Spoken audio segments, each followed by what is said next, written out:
na natin is saing yung ating takore nagliparan yung mga abo, so ilagay na natin takore mga idol.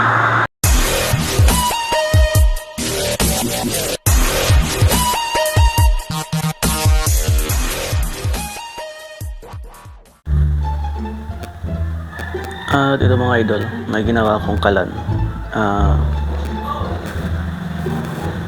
cooking oil kalan. Ayan. So dito nilalagay yung oil, yung mantika mga idol. Ito yung mantika na nilalagay ko. Subukan natin na para makita nyo.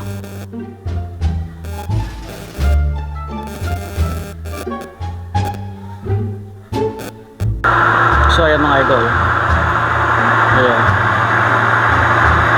So pwede na yan mga idol, yung pwede na natin is saing yung ating takore nagliparan yung mga abo, so ilagay na natin takore mga idol.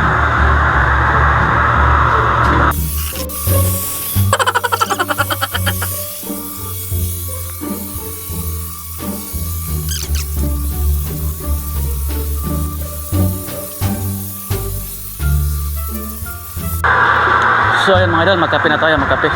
Hinaan natin yung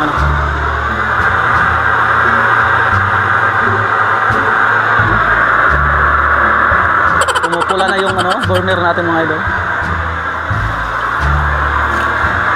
So pwede na tayo magkape.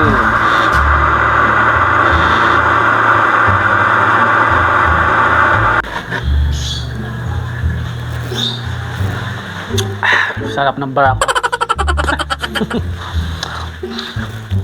So ayan mga idol, tapos na tayo ng kape at maglinis na tayo ng mga kaldero at dun sa kusina mga idol, kasi yung alikabok. Yeah. Kasi yung kusina namin mga idol nasa labas lang. Sa labas lang ang bahay. Ayan mga idol, tingnan nyo. Kusina namin mga idol. Eh, may kusina naman sa loob. O dito kami nagluluto sa labas. So lilinisin natin yan mga idol, lilinisin natin para okay kayo. So ayan mga idol, unahin natin itong mga kaldero. Ilagay natin dito sa taas.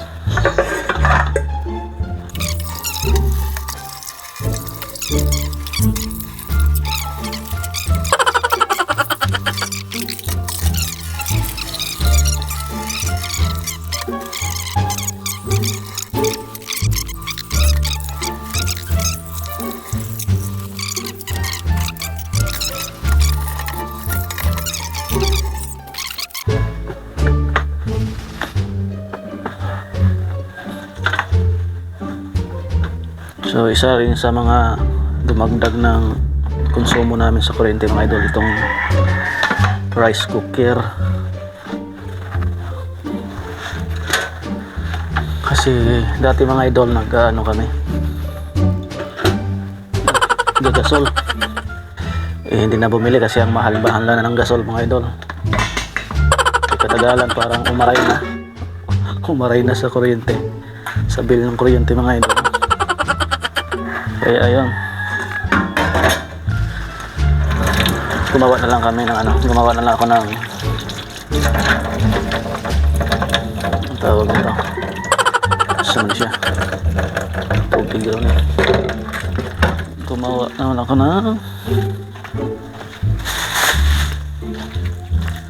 use oil gas stove.